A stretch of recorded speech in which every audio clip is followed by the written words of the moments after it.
새벽 하나님께서 우리에게 주신 말씀 창세기 35장입니다. 창세기 35장 1절 말씀 우리 한 절 함께 같이 읽도록 하겠습니다. 창세기 35장 1절 말씀입니다.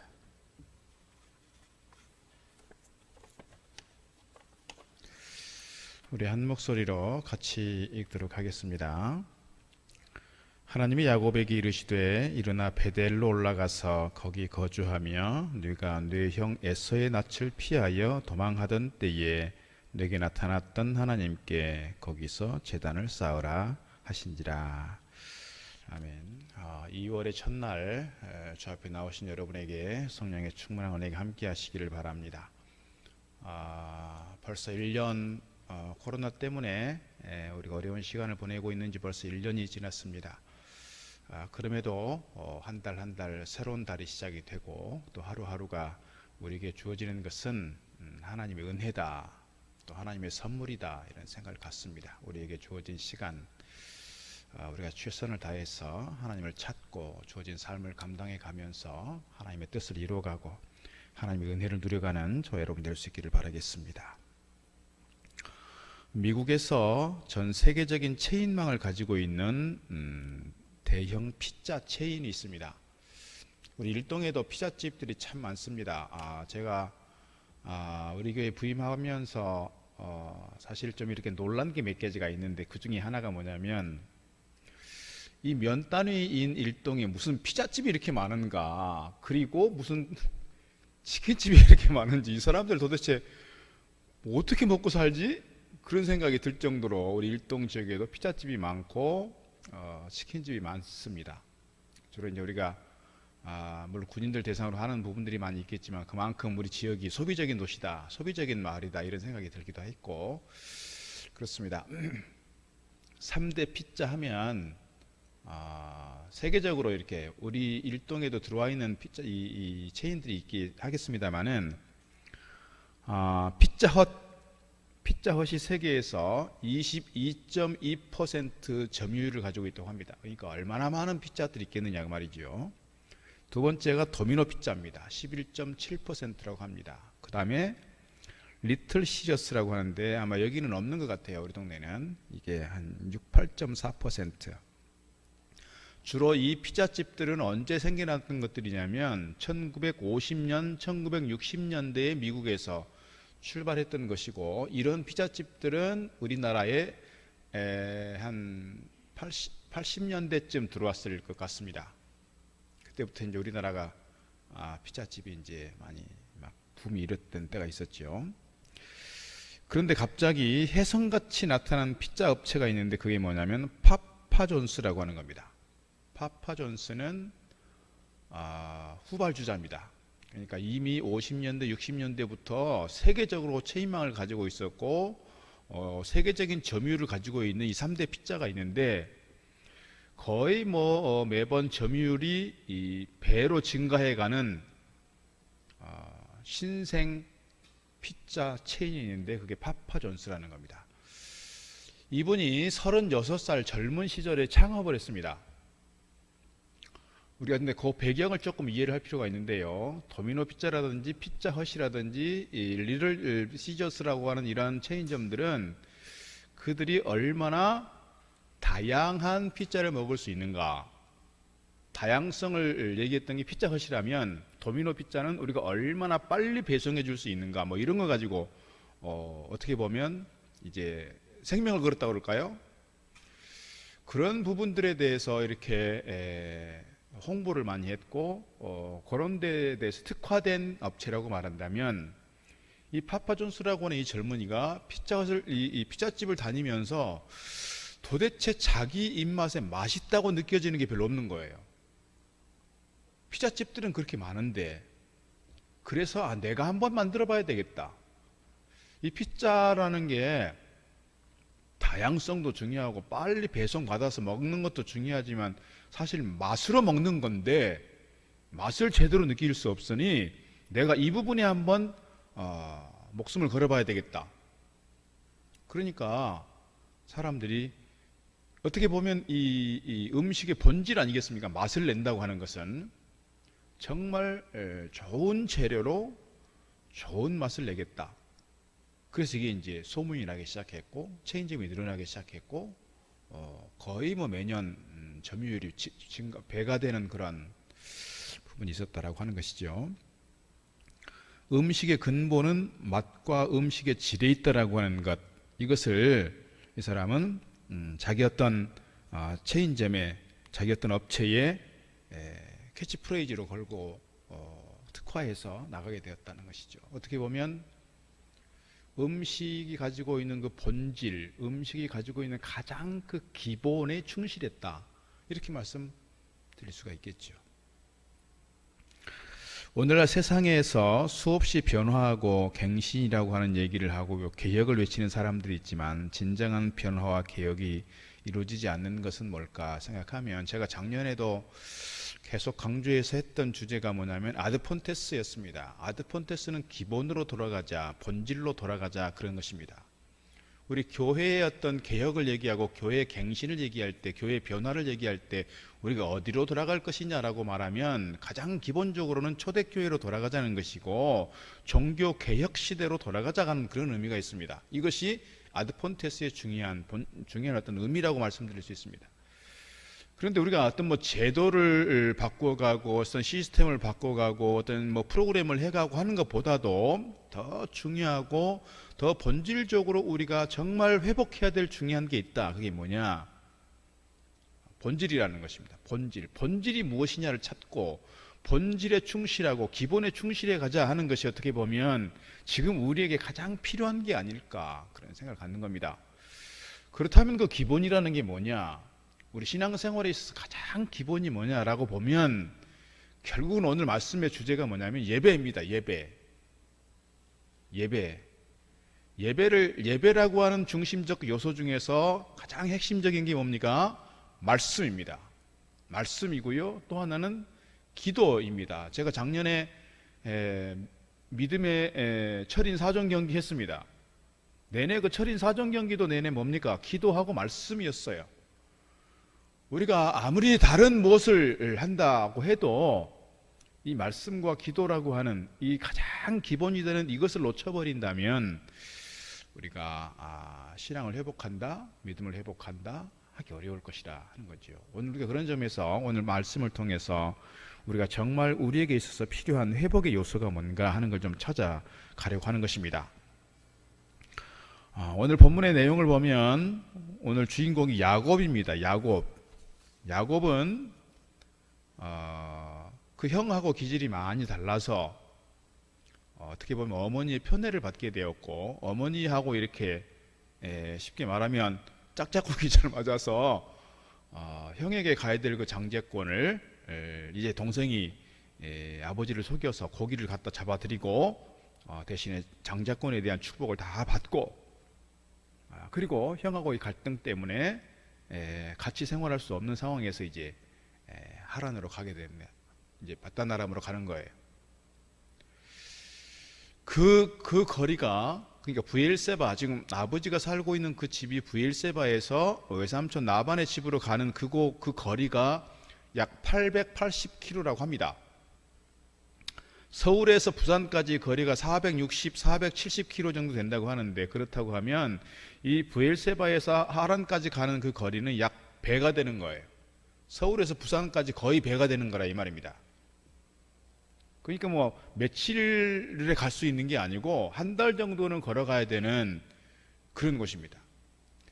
혼자 외롭게 불안과 두려움을 안고 가던 그가 베델에 이르렀을 때 돌베개를 펴고 잡니다. 얼마나 외로운 잠을 잤을까요? 그 베델이라고 하는 곳에 가보니까 사방이 가장 잘 보이는 전망대와 같은 그런 곳이에요. 그렇게 높은 고지대는 아님에도 불구하고 유대 광야 지역 중에서 동서남북이 잘 보이는 그 지역이더라고요. 그러니까 아마도 이 야곱이 그 베델이라고 하는 그 지형에 올라가서 형이 추격해 오는지 또는 다른 누군가가 나를 이렇게 침입해 오는지를 잘 감시해 가면서 그나마 거기서 이렇게 겨우 잠이 들지 않았을까 그 생각을 하는 겁니다. 그때 하나님께서 나타나셔서 그에게 너에게 땅을 주겠다. 내가 너를 지켜주겠다. 네가 꿈꾸는 것을 다 이루고 돌아올 때까지 내가 너를 보호해 주겠다. 이런 약속의 말씀을 주시고, 그가 그곳에서 자기가 베었던 그 돌을 세워서 기름을 붓고 제단을 쌓습니다. 그래서 벳엘이라고 했습니다. 벳엘이라고 하는 뜻은 하나님의 집입니다. 그러면서 그가 하나님께 서원합니다. 하나님, 제가 꿈꾸는 것들을 다 이루고 돌아올 때까지 저와 함께 하시고 저를 지켜주신다면 제가 10의 1조를 드리겠습니다. 그리고 하나님만 섬기겠습니다. 그리고 이곳이 하나님의 집이 되게 하겠습니다. 서원합니다. 그리고 삼촌 집에 가서 적응을 잘 했고, 결혼을 했고, 자기가 정말 사랑하는 사람과 결혼을 했고, 자식들도 많이 낳았습니다. 그리고 20년을 살았어요. 20년을 살다 보니까 그곳에 이미 익숙해졌고 적응을 잘 했어요. 다시 베델로 돌아오겠다는, 또는 아버지의 집으로 돌아오겠다는 그 생각을 깜깜이 잊어먹고 있는 겁니다. 그때 하나님께서 그에게 돌아가라 지시하신단 말이죠. 그곳에서 하나님을 섬기고 그곳에서 하나님께 제사하고 예배하는 것을 잃어먹었어요. 하나님께서 그를 다시금 부추겨서 돌아가라는 거예요. 그래서 삼촌을 속이고 사실 돌아오게 됩니다. 돌아오는 길목에 베델로 바로 왔으면 좋았을 거를 중간에 멈춘 데가 있습니다. 그게 어디냐면 세겜입니다. 세겜성은 히위 족속들이 사는 곳입니다. 이 히위 족속들이 사는 세겜성에서 어려운 일을 당합니다. 어떻게 보면 처음에 하나님께서 외삼촌 집에서 나오라고 했을 때 베델로 바로 올라갔으면 자기가 서원했던 그곳, 하나님을 만났던 그곳, 하나님께 예배했던 그곳, 하나님을 깊이 있게 만나고 경험했던 그곳으로 갔더라면 아마 세겜성에서 자기 딸이 겁탈당하는, 성폭행당하는 그런 일은 없었을 것입니다. 그리고 자기 아들들이 모의를 해서 그 세겜성의 남자들을 다 죽여버리는 이 대살육국이 일어나고, 그래서 그것 때문에 히위 족속들이 이렇게 일어나서 자기를 계속 쫓아오고 공격해 올 것이라고 하는 그 두려움 속에 빠질 일은 없었을 것입니다. 그런데 그들이 세겜성에서 큰 위기를 경험하게 됩니다. 그때 하나님께서 하신 말씀이 오늘 본문의 말씀입니다. 하나님이 야곱에게 이르시되 일어나 베델로 올라가서 거기 거주하며 네가 네 형 에서의 낯을 피하여 도망하던 때에 너에게 나타났던 하나님께 거기서 제단을 쌓아라. 지금까지는 한 20여 년을 잊어먹고 살았던 겁니다. 잊어먹고 살았던 그가 어떻게 보면 큰 위기 가운데 있을 때, 그 삶의 큰 위기 속에 있을 때, 두려움과 염려와 걱정 가운데 있을 때 하나님께서 그에게 다시금 나타나셔서 베델로 올라가라. 베델로 올라가라. 야곱의 인생에 있어서 무엇이 중요한지를, 또 지금 무엇을 해야 하는지를, 무엇을 회복해야 하는지를 가르쳐주고 있는 말씀입니다. 오늘 우리에게도 이 말씀 하시는 것 아닐까 싶습니다.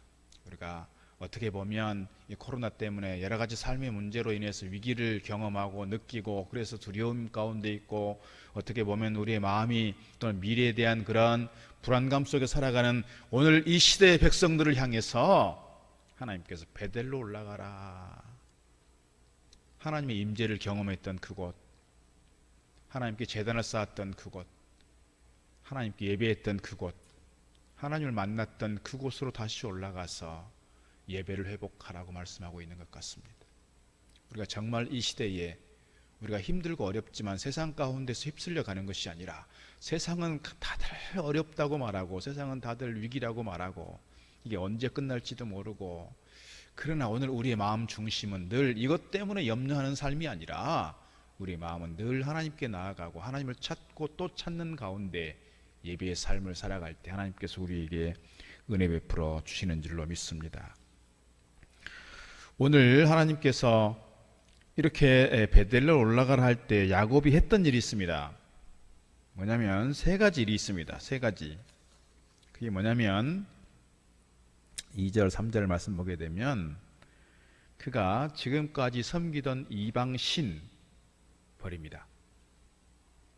그러니까 외삼촌 집을 나올 때 라헬이 치마 속에다 뭘 품고 나오냐면 그 가정에서 자기 친정에서 섬기던 드라빔이라고 하는 신이 있어요.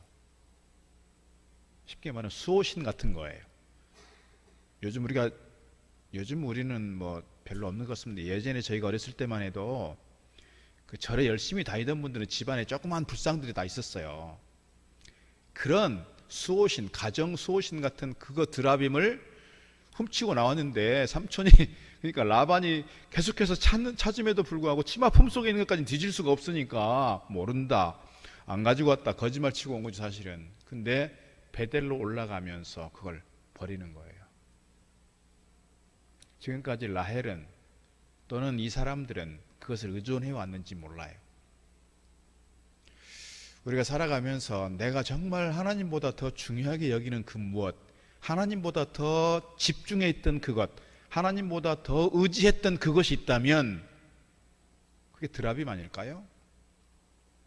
우리가 정말 눈에 보이지 않는 하나님이시지만 하나님을 믿는다고 하면서도, 하나님께 예배한다고 하면서도 나도 모르게 돈을 의지하고, 나도 모르게 어떤 사람을 의지하고, 나도 모르게 어떤 지위를 의존하고, 그런 것들이 있다면 이것들을 내려놓고 온전히 하나님을 바라볼 수 있는 신앙적 안목이, 영적 안목이 우리에게 필요하다는 것입니다. 영적 안목이. 이렇게 이방 신상을 버렸고요. 그 다음에 뭘 했습니까? 자신을 정결하게 하고 그랬어요. 자신을 깨끗하게 씻었다는 거예요. 며칠 전에 뭐 어떤 방송인지 제가 기억이 잘 안 나는데 한 의사가 나와서 중세시대 패스트에 대한 이야기를 쭉 하는 걸 제가 봤습니다. 뭐 다는 보지 못했죠. 잠깐 봤는데 유대인들이 유럽 사람들에게서 이렇게 공격을 당하고 핍박당했던 중요한 이유 중에 하나는 그거예요. 그때 당시 중세 시대에 그 위생관념은 전혀 없었다는 거예요. 없었고, 그 사진을 보여주는데요, 이렇게 성 같은 게 있고 이렇게 큰 집들이 있으면 큰 집이 화장실이 벽 밖에 이렇게 튀어나오게 했어요.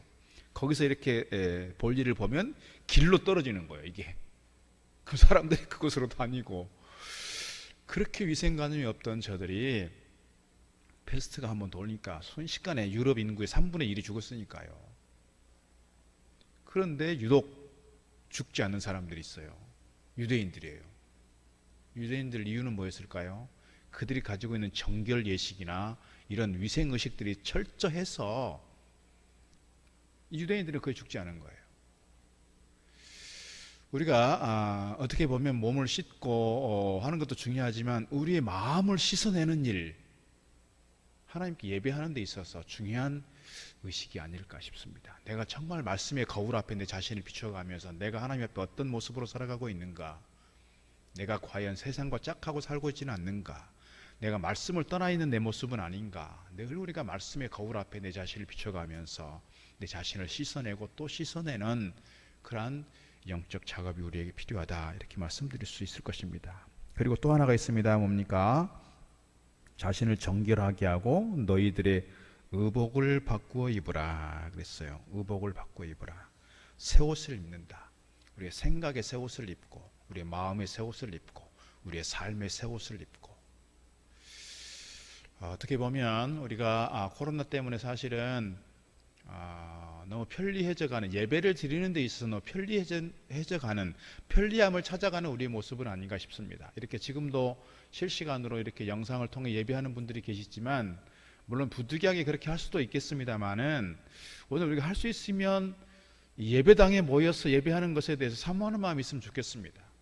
옷을 새롭게 입는다고 하는 것은 우리의 습관을 바꾸어 간다는 것, 우리의 삶의 양식을 바꾸어 간다는 것, 그런 의미 아닐까요? 오늘 우리가 교회가 가지고 있는 정말 가장 중요한 전통 가운데 하나는 이렇게 모여서 예배하는 것, 함께 그리스도 이름으로 모이는 것, 이것이 교회라고 한다면, 에클레시아라고 한다면, 오늘 우리가 삶의 양식을, 신앙생활의 양식을, 예배의 양식을, 편리함을 추구해가는 그 모습이 아니라 우리가 원래 가지고 있었던 교회의 모습으로, 초대교회의 모습으로 우리가 회복해가는 것 중요하다, 이렇게 말씀드릴 수가 있습니다. 이렇게 이방 신상을 버리고 몸을 정결케 하고 이렇게 옷을 새로 갈아입고 하나님께 예배하게 되었을 때, 오늘 5절 말씀 보니까 이렇게 말합니다. 그들이 떠났으나 그들이 그 사면 고울들로 크게 두려워하게 하셨으므로 야곱의 아들들을 추격하는 자가 없었더라 그랬어요. 그 희위 족속들이 대동단결해서 야곱의 가족 몇 명이나 되겠어요? 이 사람들 치려고 하면 뭐 순식간에 칠 수 있었을 것입니다. 그런데 그 희위 족속들에 대해서 하나님께서 두려움을 줬다는 거예요. 하나님께 예배하고 하나님 앞에 우상을 버리고 정결하게 하고 옷을 갈아입고 하나님께 예배하려고 했을 때 하나님께서 그 희위 족속들을 막았어요. 그들에게 두려움을 줬어요. 별로 몇 명 되지 않는 그 야곱의 가족을 하나님께서 지키시고 또 지키셨다는 거예요. 오늘 우리가 정말 신실한 마음으로 하나님께 예배하고 하나님께 나아가 우리의 마음을 들여 섬기고 헌신할 때 하나님께서 우리를 지키시고 보호해 주실 줄로 믿습니다. 그런 점에서 2021년 2월의 한 달이 앞으로의 우리의 삶이 두려움과 불안 가운데 있는 삶이 아니라 주님 안에서 얻는 평강의 삶이 우리 가운데 이루어지기를 주의 이름으로 축복합니다. 날마다 예배하고 날마다 말씀과 기도 가운데 머물므로써 하나님께서 우리 가운데 함께 하시고 하나님의 임재를 날마다 경험하고 하나님의 도우심이 우리 가운데 있는 그런 복된 삶이 되어지기를 주의 이름으로 축복합니다.